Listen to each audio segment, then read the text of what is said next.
नमस्कार साथियों। नेपाल में तख्ता पलट हो गया, उसके बाद से सरकारें बदल गई। अभी के टाइम पर एक महिला को बनाया गया जो पहली बार बनी है।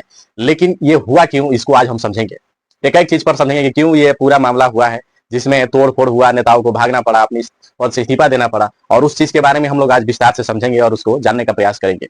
तो सबसे पहले यहाँ पर जो सरकार थी, ओली सरकार, उनके खिलाफ प्रोपेगेंडा पहले से ही चल रहा था। हालांकि काफी दिनों से कई सरकारें बदली गई थी।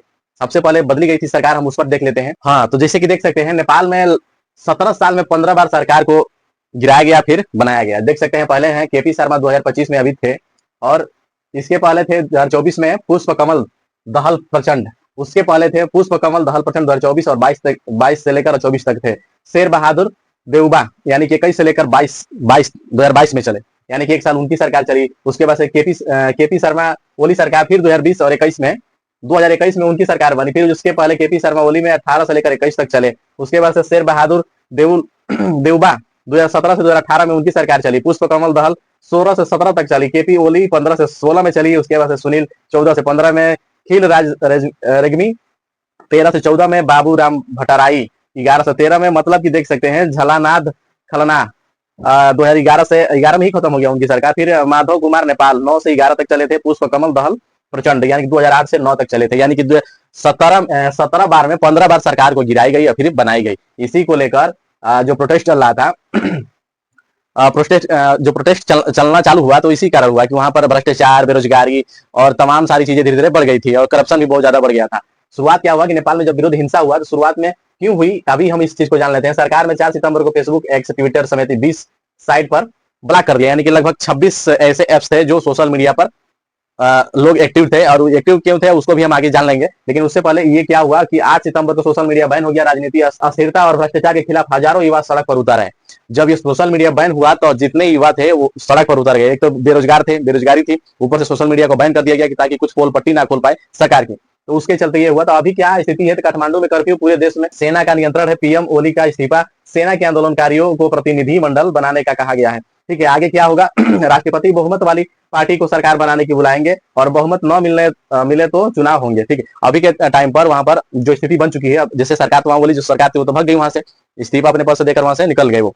हालांकि बहुत कुछ लेकर गए होंगे वो, और वो खरबों रुपया लेकर चले गए वो लोग। उसके बाद से क्या हुआ कि क्या आंतरिक सरकार बनेगी, तो संविधान में जिक्र नहीं है। विशेष मान्यताओं मानते हैं कि 6 महीने में चुनाव कराने के लिए आंतरिक सरकार बन सकती है। यानी कि इसका अभी इन लोगों के संविधान में वो चीज लिखी नहीं गई है कि आंतरिक सरकार कुछ दिन चलेगी, नहीं, 6 महीने के अंदर आंतरिक सरकार बनाकर उसी में फिर चुनाव कराया जाएगा और फिर से नई सरकार को बनाया जाएगा। लेकिन क्या क्या हो रहा था, इसके चलते हम और जान लेते हैं।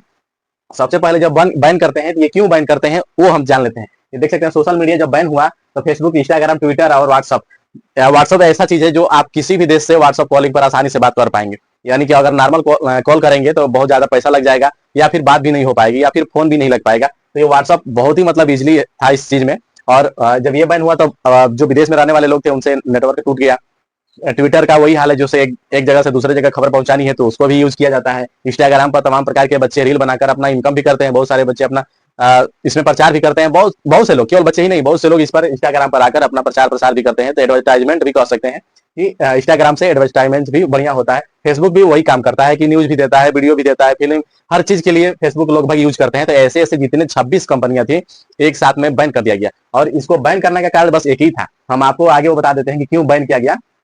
कि इनके कारण, ये देख सकते हैं, निपो किड्स पर जेनजिन का हमला हुआ। जो ये जैसे जो नेता है उनके ये बच्चे हैं सब, और ये विदेश में जाकर इस प्रकार से अपना हुलिया बनाकर इंस्टाग्राम पर या फिर किसी और सोशल मीडिया के प्लेटफॉर्म पर अपना वीडियो, फोटो वगैरह सब कुछ अपलोड कर रहे थे। और इसी को वहां की जो जनता है नेपाल की, उन लोगों ने इनको देखा कि भाई हम लोग इतनी परेशानी में है, महंगाई में जी रहे हैं, हम लोगों को खाने के लिए भी सोचना पड़ रहा है कि एक टाइम खा लिए दूसरे टाइम के लिए सोचना पड़ रहा है। लेकिन नेताओं के जो बच्चे हैं विदेश में जाकर इतनी लग्जरी तरीके से रह रहे हैं, लग्जरी लाइफ है इन लोगों की, तो आम जनता की क्यों नहीं है। अब देख सकते हैं, ये हाफ पैंट पहनी है कि नहीं पहनी, हमको खुद ही नहीं पता है।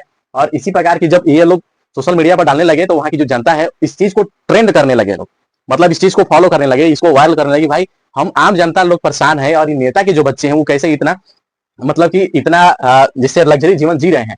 अभी हम आगे और देख लेते हैं। तो देख सकते हैं, ये है नेपो किड्स पर जेनजिन का फूटा गुस्सा, और इसी की वजह से पूरा भयंकर वहां पर तबाही अभी मचा हुआ है। और कारण यही था वहां पर कि भ्रष्टाचारी, बेरोजगारी और ऊपर से सोशल मीडिया को बैन कर देना। ये अपनी काली करतूत को छुपाने के लिए वो सारा चीज किया गया।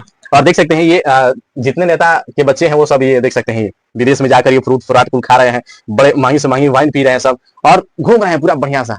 अब जरा सोचिए, जिस देश में जनता, आम जनता परेशान हो रही हो, उसको दवा समय पर ना मिलता हो, उसको महंगाई से किसी भी चीज को काम करने में उसको महंगाई का सामना करना पड़ रहा है, और वहां पर नेताओं के बच्चे इस प्रकार से घूम रहे हैं। अब जरा सोचिए, किसी का भी खून खौलेगा कि भाई कि हम लोग वोट कर रहे हैं, हम लोग टैक्स पेयर कर रहे हैं, उसके बाद भी हमारा स्थिति सुधार नहीं हो रहा है, हमें नौकरी नहीं मिल रही है, लेकिन इन नेताओं के जो बच्चे हैं वो कैसे विदेशों में मतलब कि घूम रहे हैं और इस प्रकार से अपनी लग्जरी जीवन जी रहे हैं। हालांकि केवल नेपाल की ही बात नहीं है, ये अपने इंडिया में भी इस प्रकार की, हालांकि इंडिया में भी इस प्रकार के नेता हैं जिनके बच्चे इस प्रकार के जीवन जी रहे हैं, लेकिन इंडिया के नेता इतने चालाक है कि अपने बच्चों को मना कर रखा है कि भाई तू जितना तेरे को घूमना है घूम, जितना पैसा उड़ाना है तो उड़ा ले, लेकिन तेरी फोटो, तेरी वीडियो तेरे सोशल मीडिया अकाउंट से या फिर किसी और के अकाउंट से नहीं आनी चाहिए सोशल मीडिया पर।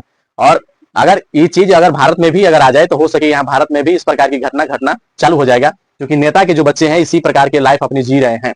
अभी हम लोग आगे इस पर बात कर लेते हैं कि आंदोलन, नेपाल में युवाओं के आंदोलन की 7 वजह हम लोग जान लेते हैं कि कौन कौन सी वजह है। देख सकते हैं सीरियल नंबर से, दैनिक भास्कर की रिपोर्ट का मैं अनुसार बता रहा हूँ। ठीक है, सोशल मीडिया बैन हुआ, पहले सबसे पहले सोशल मीडिया को बैन किया गया, सरकार ने फेसबुक, इंस्टाग्राम, व्हाट्सएप बैन किया, इससे युवाओं को की कमाई पर असर पड़ गया, जिससे बहुत सारे ऐसे बच्चे थे यूट्यूब, फेसबुक, इंस्टाग्राम हर जगह से पैसे लोग कमा रहे थे और वो लोग अपना शांति से जीवन यापन कर रहे थे, महंगाई जो भी था वो लोग अपना चला रहे थे। लेकिन उस जो सोशल मीडिया पर ये सब नेताओं के बच्चों का फोटो और वीडियो वायरल हो रहा था, तो सरकार ने सोचा कि भैया हमारी पोल पट्टी खुलेगी, उससे पहले इसको बैन कर दो। आगे हम जान लेते हैं। दूसरा ये है कि 4 साल में 3 बड़े घोटाले हुए।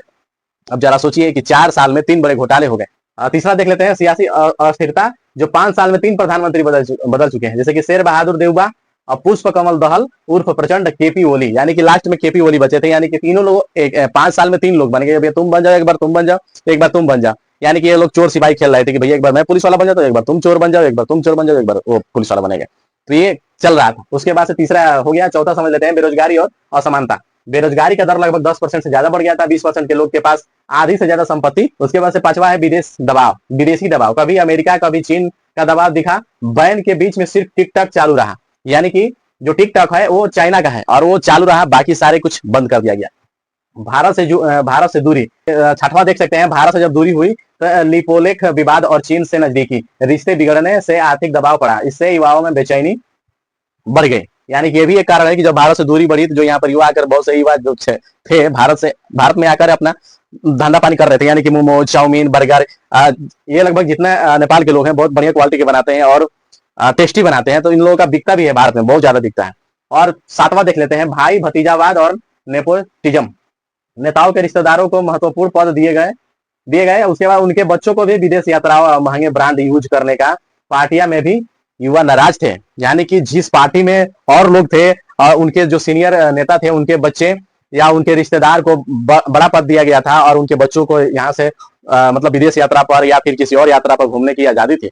हालांकि जो उसमें कार्यकर्ता थे उनको कहीं जाने आने का मतलब उस प्रकार से फैसिलिटीज नहीं मिलता था। अब ये भी कारण था। अब ये इसके बाद हम लोग समझ लेते हैं कि क्या क्या इसमें इसके बाद से क्या हुआ कि जितने लोग थे, जितने नेता थे, लगभग इसी प्रकार से लटक लटक कर भगे हैं सब, और भागना जरूरी पड़ा इनको। अगर नहीं भगते तो शायद इन लोगों को मार दिया जाता, और बहुत से लोगों को मारा गया है। इन लोगों को भागना एकदम जरूरी था, इसलिए ससुराल लटक लटक कर देख रहे हैं कैसे कैसे भाग रहा है। ये हालत श्रीलंका में भी यही हुआ, बांग्लादेश में भी यही हुआ और नेपाल में भी यही हुआ। लेकिन फिलहाल में जेनजिन के जितने लोग थे पूरा नेपाल को साफ कर दिया है बढ़िया से। जितने करप्शन लोग थे उनको यहाँ से भगा दिया, कुछ लोगों को पीट दिया गया, कुछ लोगों को मार डाला गया, कुछ लोग भाग गए। लेकिन अभी मतलब जेनजिन के लोग अभी साफ सफाई कर रहे हैं पूरा नेपाल को, ताकि बढ़िया से, भाई हमारा देश है, हम लोग खुद साफ करेंगे, हम लोग खुद उजाड़े थे, और एकजुट होकर अपना ये लोग अपना काम कर रहे हैं अभी। लेकिन फिलहाल और घोटाला तो इतना बढ़ गया था कि जो वेपन खरीदे गए थे इसमें भी घोटाला हुआ था।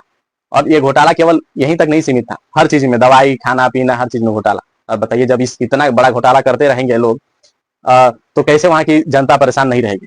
जनता परेशान हुई, लोगों ने आवाज उठाया और आवाज इस तरह से उठाया कि वहां की सरकारें हिल गई, वहां से सरकारें अपना बोरिया बिस्तर बांध कर भाग गई। लेकिन अभी सरकार बनाया गया है, कुछ दिनों में चुनाव हो गया। बाकी आप लोगों को हमने सब कुछ बता दिया। अगर वीडियो हमारा अच्छा लगा तो शेयर जरूर करिएगा। हम मिलते हैं इसी प्रकार के नेक्स्ट वीडियो में, तब तक के लिए जय हिंद, जय भारत।